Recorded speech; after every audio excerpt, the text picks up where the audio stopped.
Good afternoon, you ruddy lovely people, and welcome along to my Tottenham Hotspur keep or sell video for the 25-26 season. The transfer window is now closed. We know the team that we have for this season, so I'm going to be going through it and decide who I would keep at the football club and who I would move on and sell. But before we start things off, I want to congratulate Ange Postecoglou on being appointed as Nottingham Forest manager. Wish him nothing but the best. A lot of rubbish at Spurs, but he also led us to our biggest achievement since 1984. He gave me one of the best days of my life, probably is the best day of my life, and for that, he'll always be a Spurs legend in my books. He'll be a legend in general in my books and in my head until the day I die. So I wish him nothing but the absolute best at Nottingham Forest. It's going to be a roller coaster ride for their fans. If they keep him long enough, they'll witness some silverware if he's still there at the end of next season. But going to be a lot of 5-2s and 4-3s either way for Nottingham Forest over the next couple of years. They're going to concede a lot of goals. A high line with Murillo and Milenkovic, who are absolute slugs. I mean, they're great defenders in a low block, but we had one of the quickest centre-halves and arguably one of the best in a high line and still conceded 2 or 3 on a weekly basis, let alone with those two players at the back, those absolute tanks. So, going to be an interesting time for Nottingham Forest. Having said that, McAtee, I think Ange wanted him at Spurs. Douglas Luiz, very good signing. Quite a few players. Hudson-Odoi's got the pace to fit right in. So, Zinchenko as well as an inverted fullback. Aina. Yeah, they've got quite a few players that actually might fit into his system, but it's going to be crazy for them. There's something weirdly special about Ange, and Forest fans are going to witness that just like we did, just like Celtic did, and just like every club that's had him as their manager has done. Enough about Ange though, this is a Tottenham channel. He's not the Tottenham manager right now. Let's get cracking with this knacking. And dear viewer, I'm going to start things off with the goalkeepers at the football club. Vicario, I am going to keep him all day long. Shot stopping wise, one of the best goalkeepers in the league. Reflexes, some of the best in the Premier League. Where he struggles though is commanding his box, claiming crosses and his distribution. But I don't think he's going to rely on his distribution as much under Frank as he did under Ange. Because if the team's under ridiculously heavy pressure, Frank's not going to always instruct them to play out. If you're under so much pressure where it looks extremely likely that you're going to lose the ball, just hit it long, smash it up to one of the flanks. So I think if you look at him as having 2 huge strengths and 2 huge weaknesses, one of those weaknesses is going to be eliminated under Frank. So you've got 3 huge strengths and 1 huge weakness, which compared to a lot of other goalkeepers, not just in the Premier League, but in the world, is very, very solid. So Vicario, I am keeping him all day long. We can definitely improve on him over the next few years, but right now, he's got to be our starter. And even in the future, would I sell him? No, I think he could be a great backup keeper if he wanted to be. Kinski, we've got to keep him at the moment purely because we don't really have anyone else, and if Vicario gets injured,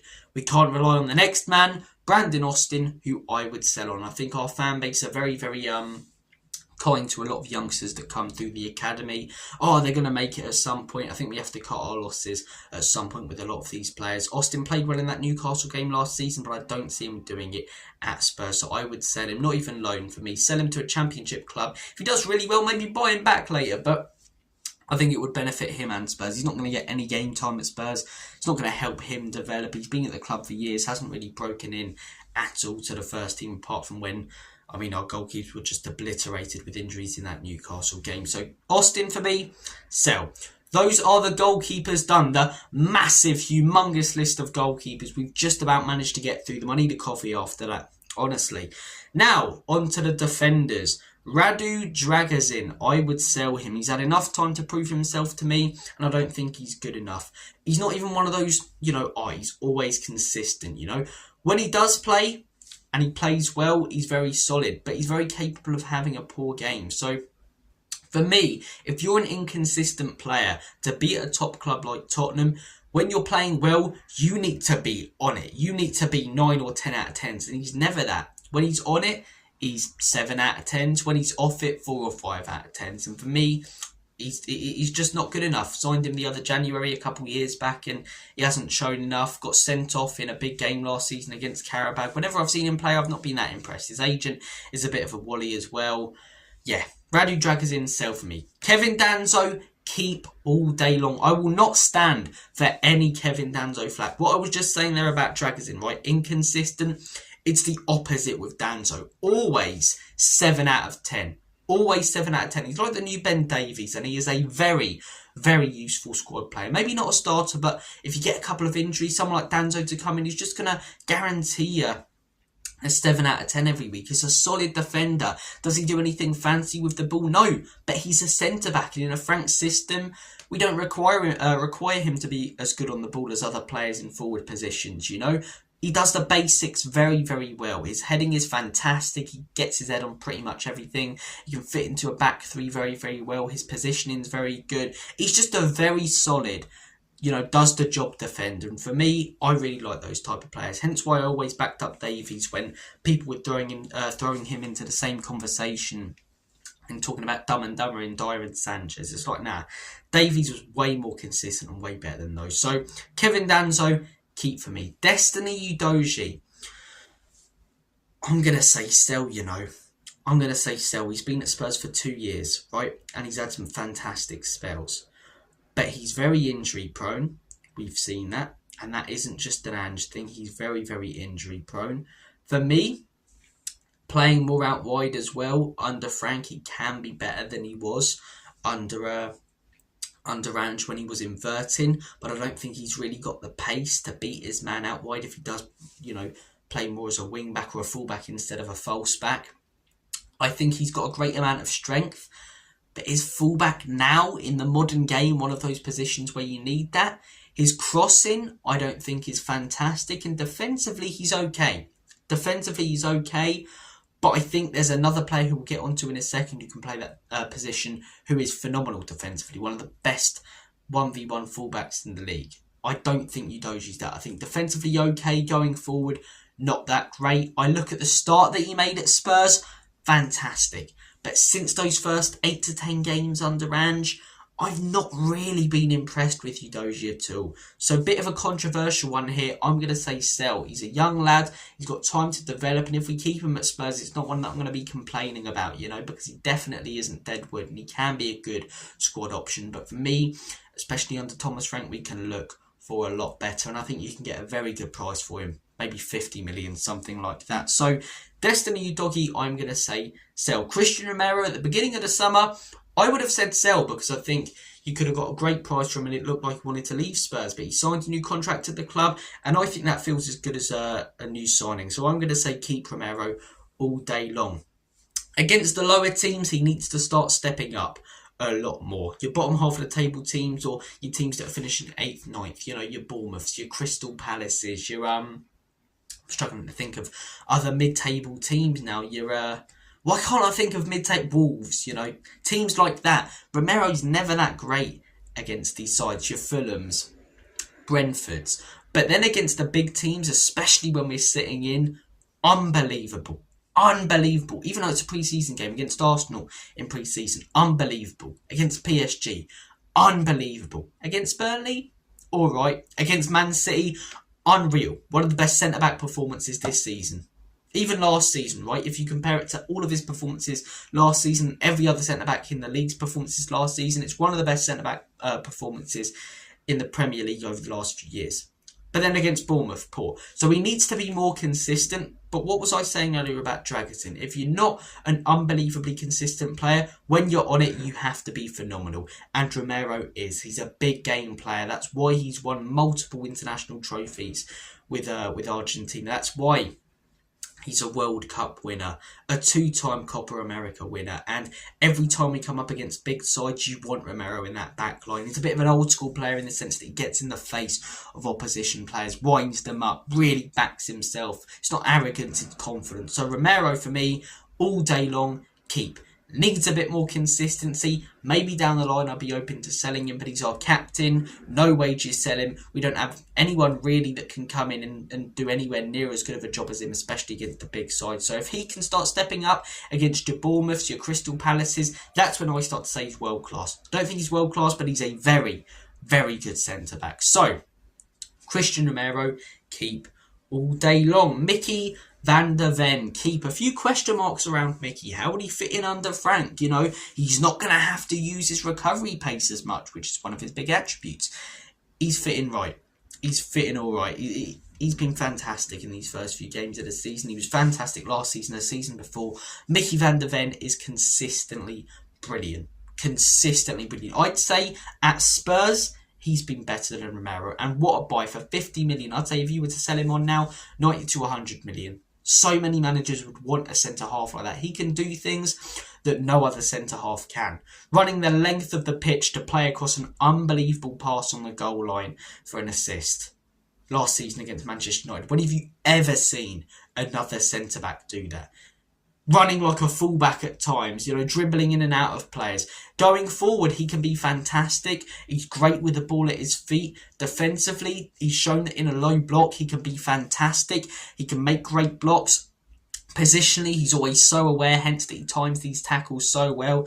He's a complete defender, Van der Ven. So keep all day long. Kota Takai, I'm going to say keep and loan him out. Haven't seen enough of him. No way is he breaking into the team above Romero, Van der Ven, Danzo. So I'm going to say loan. Ben Davies, been a great servant for the football club, but still he's not really going to get the game time at Spurs. I think if you sell him to a lower, you know, sort of Premier League side, Championship side, maybe even another league, I think it could be very good for them. Ben Davies, nothing against him personally. A few years ago, it's keep all day long. But I think Danzo has kind of become the new Ben Davies, that consistent backup who's a reliable option. So Davies, sell. Pedro Porro, keep. Right? Defensively, not the best at all. Not the best at all. A lot of people back him up, and I don't know what they're seeing. 1v1, he's very, very, very poor. But Pedro Porro going forward is one of the best fullbacks in the league. He's one of the best crossers in the league. And what we'll be saying about earlier with some of the other centre-backs, right? If you're not consistent or you have one weakness, your strengths you've got to be really strong with. Your strengths you have to be fantastic at. You can't be poor at one thing and then alright at another. If you're poor at one thing, you have to be fantastic at the other. And Porro defensively isn't the best, but he's more of a wing-back anyway. That's why Antonio Conte signed him to play in a back three. And going forward, when he's allowed to be that wing-back, driving forward in wide areas, you know, by the touchline and stuff, smashing in brilliant balls, I think Pedro Porro is a keep all day long. And Jed Spence, keep. If you're asking me at the beginning of last season, I'm saying sell. Attitude problems, hasn't got the game time, won't get the game time, sell him on. But, you know, Ange didn't want to play him last season, had to because of the injuries. Came on in that Coventry game in the Carabao Cup, and we haven't looked back since. Going forward, not unbelievable. I'd say better than Udogie, but not unbelievable. Defensively, 1v1. I'm going to say it now, 1v1, the best fullback so far this season in the league. He has been unbelievably good. Unbelievably good, and he backs himself, man. People call him an arrogant so-and-so, like when they see him going on to the Rio Ferdinand thing, wearing his sunglasses. I don't think it's arrogance. I don't. I think it's confidence. I think there is a man who genuinely, completely and utterly believes in himself and his own ability. And it's never been a question of ability with Spence. That's what people like Warnock have always said. It's been a question of attitude. His attitude looks switched on now. Last pre-season, by the sounds of it, he came back and that's when the attitude changed. And right now, for me, he's our starting left-back. It's not even his natural position and he's so good. But against Manchester City, completely and utterly locked down Oscar Bob, completely. Opening game against Burnley, completely locked down Burnley. PSG, right? The struggles were coming from the right-hand side, not the left. Not the left. Jed Spence had matey boy for them in his pocket all day long. So, yeah, Jed Spence is a keep all day long. Midfielders, Paulinho on loan, keep. Do we buy him after? I don't think so. I think it's a very sensible signing. Someone whose experience can come in for a year. I think it's the plan for a big investment in someone like an Adam Wharton next summer. He'd be the guy that I would want to sort of come in as a 6/8. I think that guy is fantastic. People, he hasn't got enough pace. Who cares, man? He's more of a defensive-minded midfielder. What he does on the ball, the guy's a magician, man. He dictates play better than most people I've ever seen. So that's actually an overstatement. He dictates play better than most midfielders in the Premier League now. He's better than Xavi. I'm joking. But, yeah, he dictates play very, very well. He's just sort of number 6, number 8. If you're struggling in the game, pass it to him. He'll do something magical. Does the defensive work well. So he's the guy who I'd want to invest in next summer. But Paulinho at the moment, keep on loan all day long. Xavi Simons, keep. We don't even have to discuss that. One of the most promising attacking midfielders / wingers in the world. Yves Bissouma, sell. Wish we could have got the Brighton Bissouma more often. We got the Brighton Bissouma in the first 8 to 10 games under Ange, where it was like he had super glue stuck to his boots and the ball just wouldn't leave him. Dribbling in and out of players, doing the defensive work. Since then, he's looked pretty lazy, struggled to do the basics. I don't think it's a question of ability. I think it is a question of work rate, and I don't think Bissouma has it. First game of last season against Leicester, missed it because Matey Boy was doing balloons. So far this season hasn't played because he's turning up late, and you just see it in like the documentary things and videos inside the dressing room. I'm going to say it now, he looks like a bit of a knob, man. He'd do my head in if I was in the dressing room. So Yves Bissouma definitely has ability. At Brighton, unbelievable. First 10 games under Ange, unbelievable. But apart from that, not seen enough. And Frank wants him gone. You do not want dickheads. That's what Frank says. No dickheads policy. If someone's bringing a bit of a stinky smell to the dressing room, get rid of them and spray some toilet cleaner to make it smell a little bit better. So I don't know what I'm on about. Bissouma, sell. James Maddison. Here comes another controversial one, right? Sell. Maddison seems an extremely down-to-earth guy. Extremely relatable guy, right? When he gets a consistent run of games, he is awesome. He's absolutely awesome. He's your traditional number 10 who will spot that eye of a needle pass and pick it out.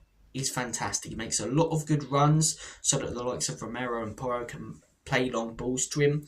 But the problems are with Maddison. A, he's not consistent enough. B, he's far too lightweight in a lot of games and teams can just muscle him off the ball as if he's not even there.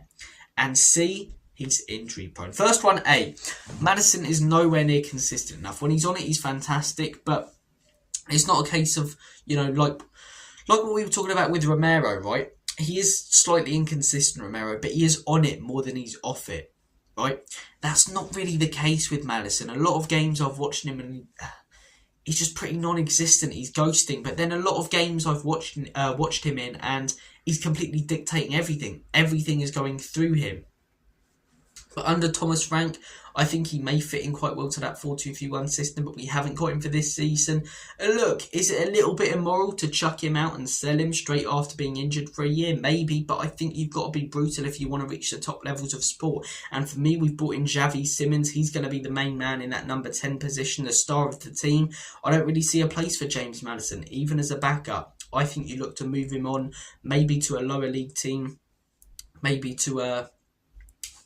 By lower league team, I don't mean Championship, League One. I mean, a team lower in the Premier League. But maybe you pass him on to another team in another country. Spain, I think he could be fantastic. He's a great passer on the ball, but I don't think he's consistent enough. And it's the lightweight attitude that does my head in. Like, you watch someone like Grealish, it gets him a lot of fouls. Maddison doesn't move his body as well as Grealish does. So in a lot of games, we'll be going forward and someone will just barge him off the ball and there's no foul, rightly so. Like, for example, last season when we played Arsenal away, Gabriel, Saliba just charging into him, man.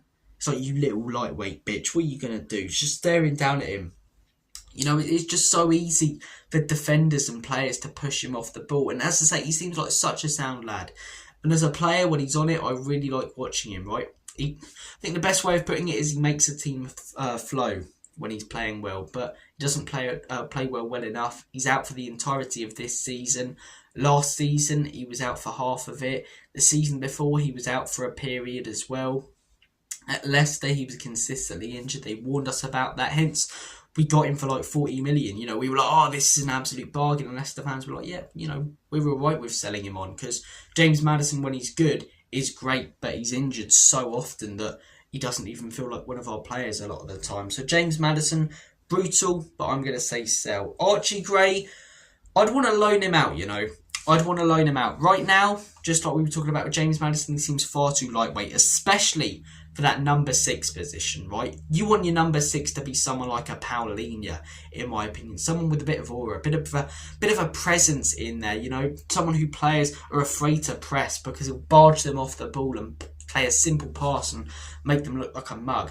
Archie Gray, it's so easy to shove him off the ball. He doesn't have the strength at the minute. He has the ball control, but he's not allowed to show it in the Premier League because of the pace and power at the moment. So what I would do, I would try and loan him out to a Wolves, to a Burnley, to a team like that, right at the bottom of the table, and see how he gets on, because those bottom of the table teams are going to be, fighting for their life this season. So it will show whether he has the grit and determination to really succeed at this level. If he does well, recall him and keep him. If he doesn't, then you look to sell him on. I wouldn't sell him immediately, because there is a player in there when he filled in as a centre-back and full-back last season around December, January time. He was fantastic. Apart from that, though, not seen enough. And whenever he plays in his natural position as a midfielder, he's really struggled. So Archie Gray, for me, I would keep him, but I would loan him out. Lucas Bergvall, keep all day long. He is a youngster that you can see a lot of potential with. Is he the finished product? No, nowhere near, in fact, but you watch him and there is a player there. He uses his body very well. He's capable of dribbling in and out of people. Looks a lot stronger on the pitch than he does off it as well. And yeah, I think he keeps play flowing really well. Got a good injury record. Pretty much always available. I'm a big fan of Bergvall. Big fan. Stepped up last season when we weren't expecting him to really play a part of the club for the next few years. And out of all the youngsters we've signed over the last few years, he looks the best. Lucas Bergvall, keep. Pape Matar Sarr, I have gone with sell, right? Pape Matar Sarr, quite a few games I've seen him perform well in so far this season, but I think there's a lot better out there. And if you're ever going to be winning titles, Champions Leagues, even, other trophies, is Pape Matar Sarr going to be your starting number 8? When I watch him next to Paulinho, I think Paulinho hugely helps him out. Last season, I thought it was very poor. Season before, he was alright, but I've never really seen loads from Sarr that makes me go, wow, there's an unbelievable player there. I think he's unbelievably overhyped by our fan base. I think a few games so far this season, he's looked good, but it's a few games. That Bournemouth game, worst player on the pitch. The whole team weren't great, but he was the worst player on the pitch, and for me, by quite a way.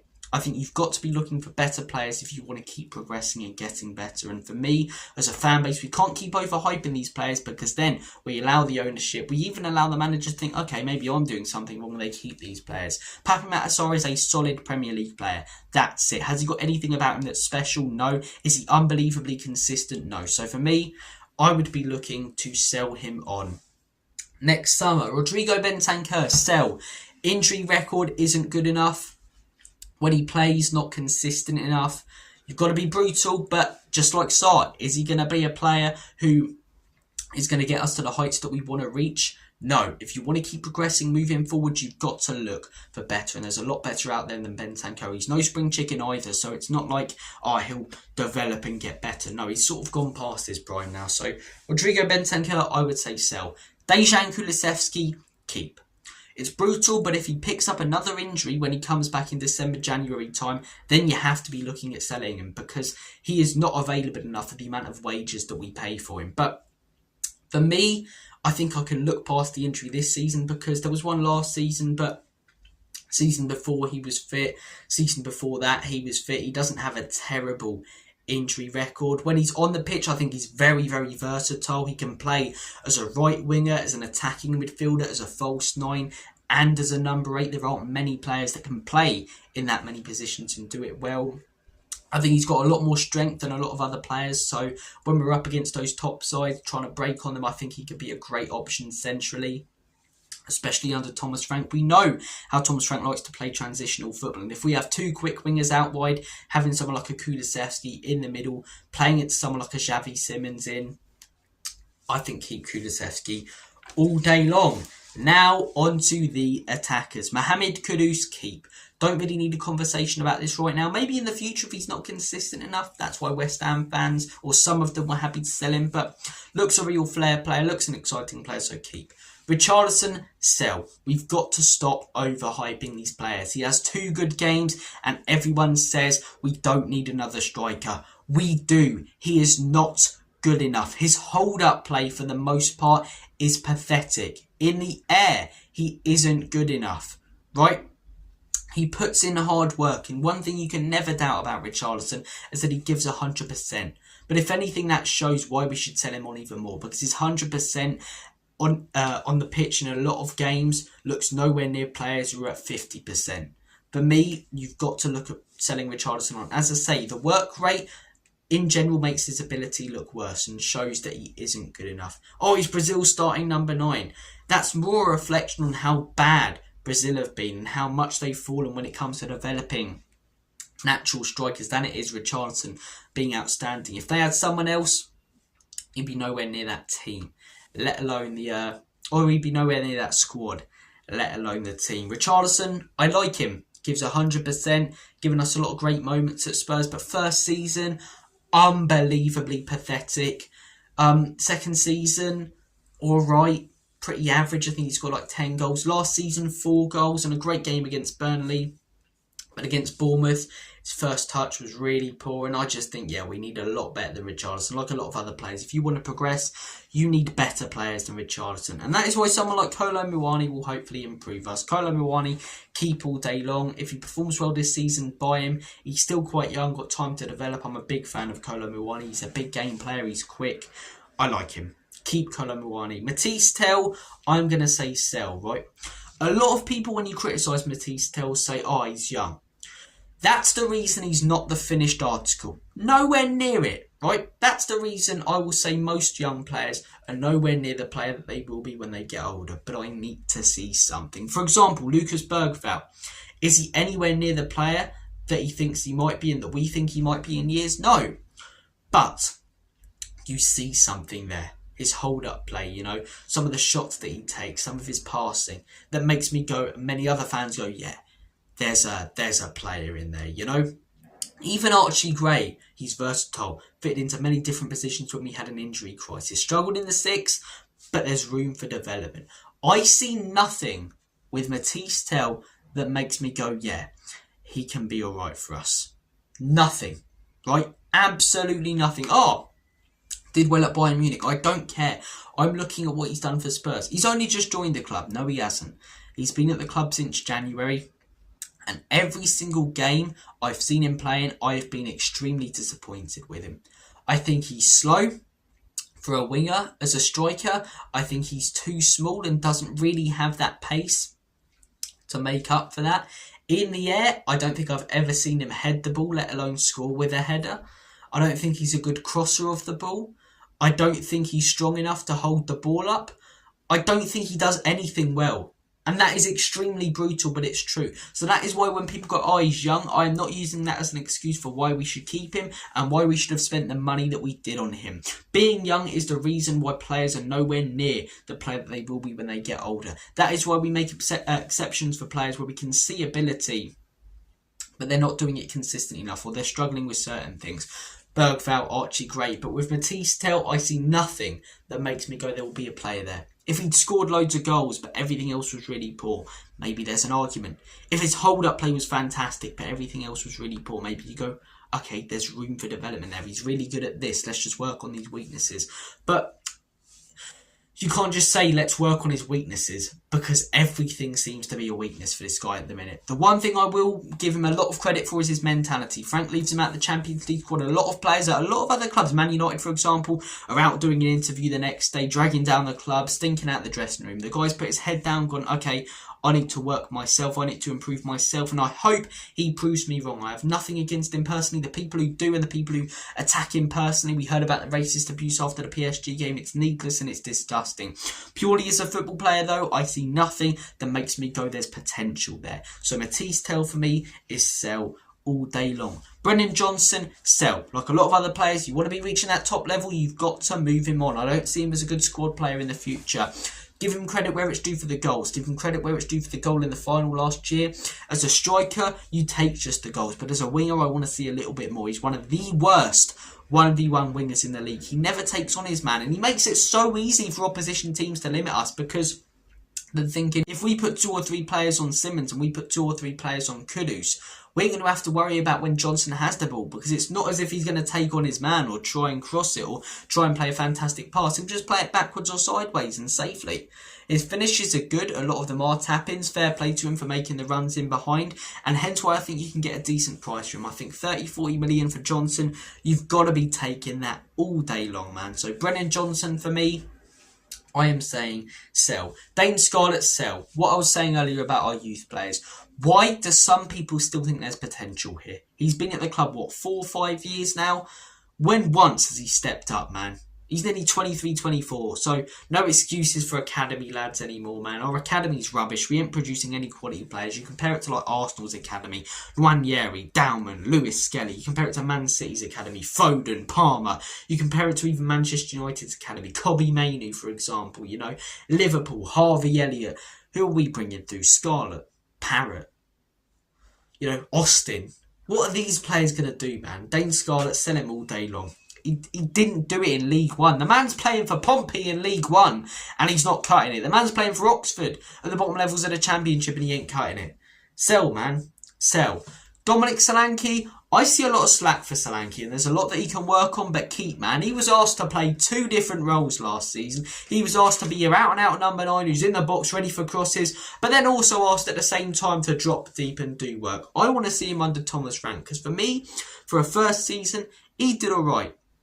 Could have scored more goals, but he was pretty consistent when he was on the pitch. He was a lot better than Richarlison. Is he worth 60 million? No, but that's a lot more in the club than it is him. Just like with the, Matisse Till deal, I blame the club more than I do the player. But I want to see another year of Solanke. If we get another year of nothingness, really, then sell him on. But last season, I don't think he was that bad in a terrible Spurs team. I really, really don't. Hold up play, fantastic. I'm a big fan of that. His finishing is very, very good when he's one-on-one.